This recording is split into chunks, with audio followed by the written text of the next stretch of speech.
Menteri Dalam Negeri Tito Karnavian mengeluarkan instruksi Menteri Dalam Negeri Inmendagri nomor 15 tahun 2021 tentang pemberlakuan pembatasan kegiatan masyarakat PPKM darurat COVID-19 di wilayah Jawa dan Bali. Dalam Inmendagri tersebut, PPKM darurat COVID-19 pada kabupaten dan kota di wilayah Jawa dan Bali dengan kriteria level 3 dan 4 wajib menerapkan sejumlah aturan pengetatan aktivitas masyarakat. Sejumlah aturan didetailkan dalam Inmendagri ini, di antaranya pelaksanaan kegiatan belajar mengajar di sekolah, perguruan tinggi, akademi, tempat pendidikan dan pelatihan dilakukan secara daring atau online. Pelaksanaan kegiatan pada sektor non-esensial menerapkan 100% work from home. Sedangkan pelaksanaan kegiatan pada sektor esensial seperti keuangan dan perbankan, pasar modal, sistem pembayaran, teknologi informasi dan komunikasi, perhotelan non-penanganan karantina COVID-19, industri orientasi ekspor diberlakukan 50% maksimal staf work from office dengan protokol kesehatan secara ketat. Sektor pemerintahan yang memberikan pelayanan publik yang tidak bisa ditunda pelaksanaannya diberlakukan 25% maksimal staf WFO dengan prokes ketat.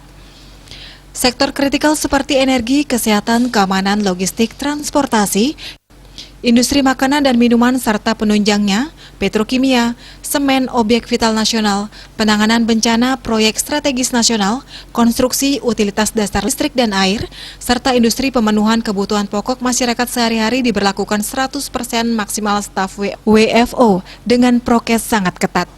Untuk supermarket, pasar tradisional, toko kelontong, dan pasar swalayan yang menjual kebutuhan sehari-hari dibatasi jam operasionalnya sampai pukul 20 waktu setempat, dengan kapasitas pengunjung 50% dan untuk apotik dan toko obat dapat dibuka selama 24 jam.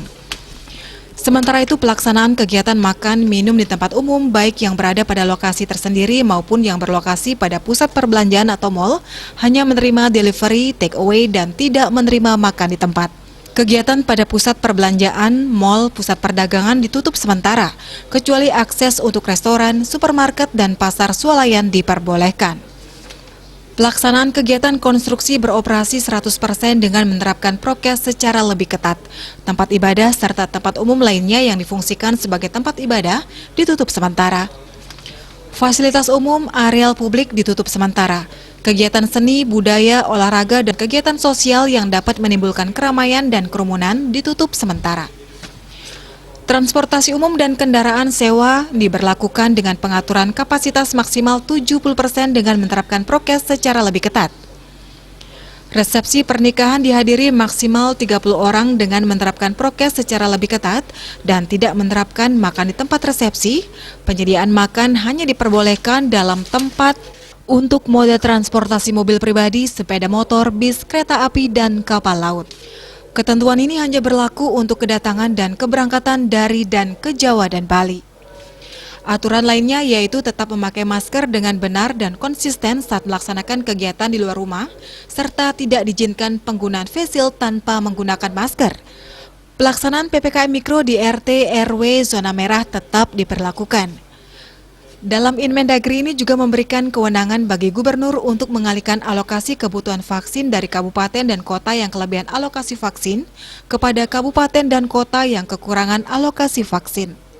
Gubernur, bupati, dan wali kota melarang setiap bentuk aktivitas kegiatan yang dapat menimbulkan kerumunan. Dalam menjalankan aturan ini, gubernur, bupati, dan wali kota didukung penuh oleh TNI, Polri, dan Kejaksaan dalam mengkoordinasikan dan mengawasi pelaksanaan PPKM darurat COVID-19.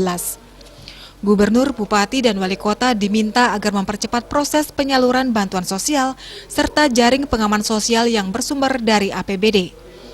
Melakukan sinkronisasi bantuan sosial yang berasal dari pusat dengan bantuan sosial yang bersumber dari APBD. Pendanaan untuk pelaksanaan PPKM darurat akibat pandemi COVID-19 ini bersumber dari APBD. Sanksi juga diatur sehingga pelanggar harus bersiap menghadapi konsekuensinya. Apabila kepala daerah tidak melaksanakan ketentuan sebagaimana dimaksud dalam instruksi menteri ini dikenakan sanksi administrasi berupa teguran tertulis 2 kali berturut-turut sampai dengan pemberhentian sementara. Untuk pelaku usaha, restoran, pusat perbelanjaan, transportasi umum yang tidak melaksanakan ketentuan sebagaimana diatur dalam instruksi ini, dikenakan sanksi administratif sampai dengan penutupan usaha sesuai ketentuan peraturan perundang-undangan. Bahkan setiap orang dapat dikenakan sanksi bagi yang melakukan pelanggaran dalam rangka pengendalian wabah penyakit menular ini. Inmendagri ini mulai berlaku 3 Juli 2021 sampai dengan tanggal 20 Juli 2021. Bali Pos melaporkan.